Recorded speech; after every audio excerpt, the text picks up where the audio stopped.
Good morning, everybody. Today we're going to talk about how we winterized our Chickshaw 2.0 for the winter here in North Carolina, which is not super cold, but we do get some days that are down in the low double digits, even single digits every once in a while.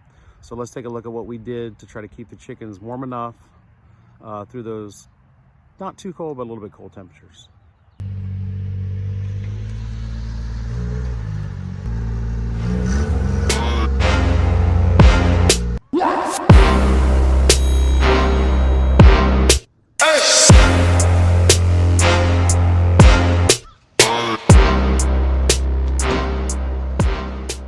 So chickens are out, their automatic door just opened, and that's the Chickshaw 2.0. We built that early in the year last year. For our second flock, we have a stationary coop that has 8 hens and 1 rooster.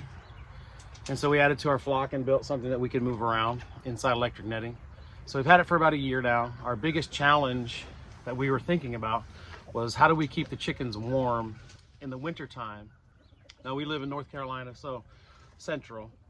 So our winters are pretty mild as compared to some of the northern places. We kind of just needed to protect them a couple of weeks out of the year when it got down in the single digits, or also got down in the low double digits. We're going back and forth on how do we keep them warm enough, but yet still be able to rotate them throughout our property every week or two, getting them on new places where they can scratch and peck, new places where they can put down manure, places that they can help us fertilize and get the good grasses to grow up.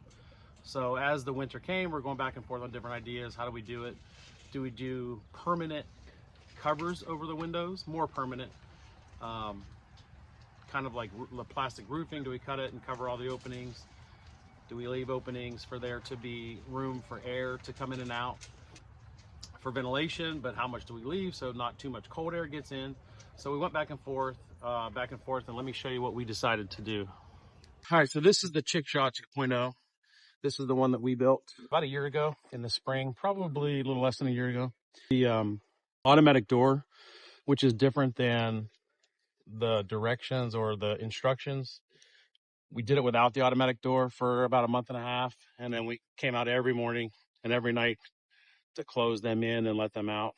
So our other coop, stationary, which is over here, has an automatic door, and we just feel like it's so much more convenient. So we put the automatic door in, opens. It's not on timer, it's on light. So opens in the morning and then closes at night. So behind this gray tarp is hardware cloth. So that's a complete open side of hardware cloth. That's the same on both sides. What we tried to do is close out some of the wind that was going to be coming in the wintertime. We decided to close about 2/3 of the front. So this is open to inside the coop. And then we decided to close, same thing on this side. And then we closed this in. Now we did all this with screws and washers. So come another month or so, we're going to take these off so they get back to their full ventilation when we know it's going to be warm enough that they're not in any kind of position where they're uncomfortable or too cold. So this has the roost boxes along the back.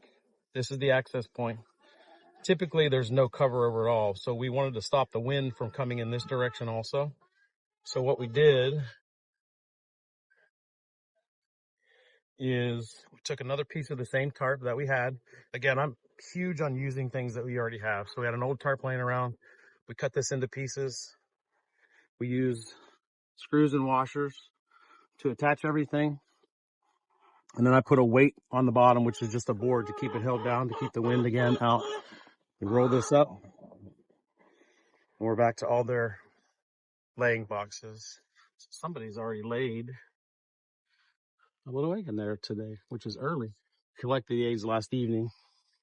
So these just pull out, each one of them. And then they have 4 of them. And then when we're done, again, during the cold weather season, we put that back down. And we put this cover on.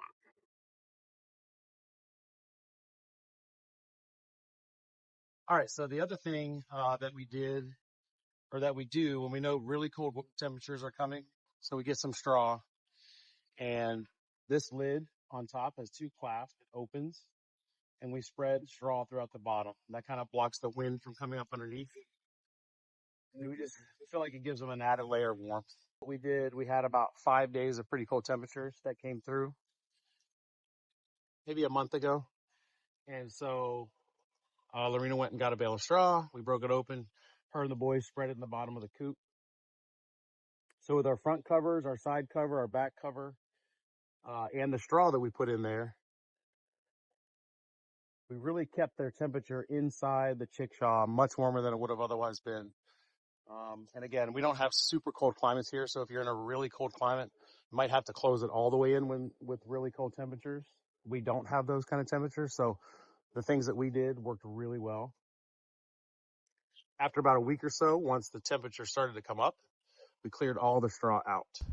The other thing that you want to think about, or the thing that we kind of took into consideration, is how do we face the chickshaw during the winter? So during the warm months, the spring, summer, fall, not really concerned. We can face it any which way. But in the winter, we're really specific about which direction. So the winds typically come through this area kind of from the southeast, southwest, kind of moving across our property. Now they can shift around a little bit, but predominantly they come from the southwest and up across our land. So during the cold temperatures, we always face this where the side of the chickshaw is faced that direction. That way, most of the winds are going to hit the side that's fully covered, and they're not getting a ton of breeze through the front where we left the ventilation for them. That also seems to make a big difference on them staying warm, them staying comfortable during when it's really cold outside.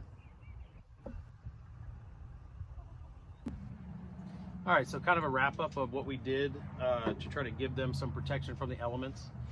We covered the sides of the chickshaw where the hardware cloth was 100%. We covered the front of the hardware cloth, about 2/3 of it's covered with the top, so they have still ventilation to go through. Remember, the whole bottom of the chickshaw is wire mesh, where they can get ventilation. When they go to the bathroom, it drops right through, and we continue to move them around.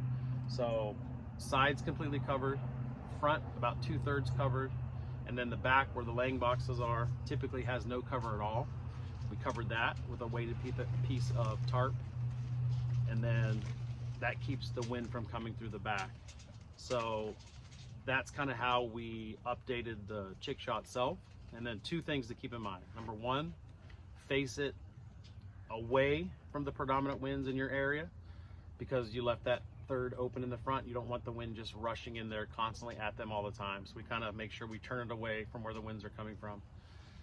And number 2, when it's really cold, we put straw or hay down in the bottom of the coop. It does block the chicken poop from falling through, but we only leave it in there about 5 days, 6 days, and then we clean it out. You don't want to have it in there all the time. You don't want to leave it in there forever. Very quickly, that's going to get filled with chicken poop, and it's going to be like a place where parasites and different things would love to be. So we don't keep it there more than 5 or 6 days, week at the most. If it's still cold, we clean it out, we put new in for the next week.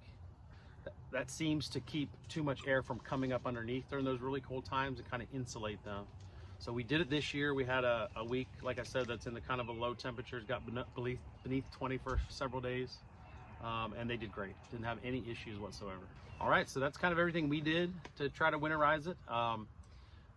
We have to keep them moving. It's just what we believe is important. Keep them in a new area every week or 2. So in the cold weather, we had some people pull the coop up next to the house, trying to keep it close for those cold temperatures. We really wanted to keep it moving. So by doing what we did to winterize the sides and the straw and everything that we've done, we did not have to stop the rotation. So they just keep on going. Now it's time to get them some food.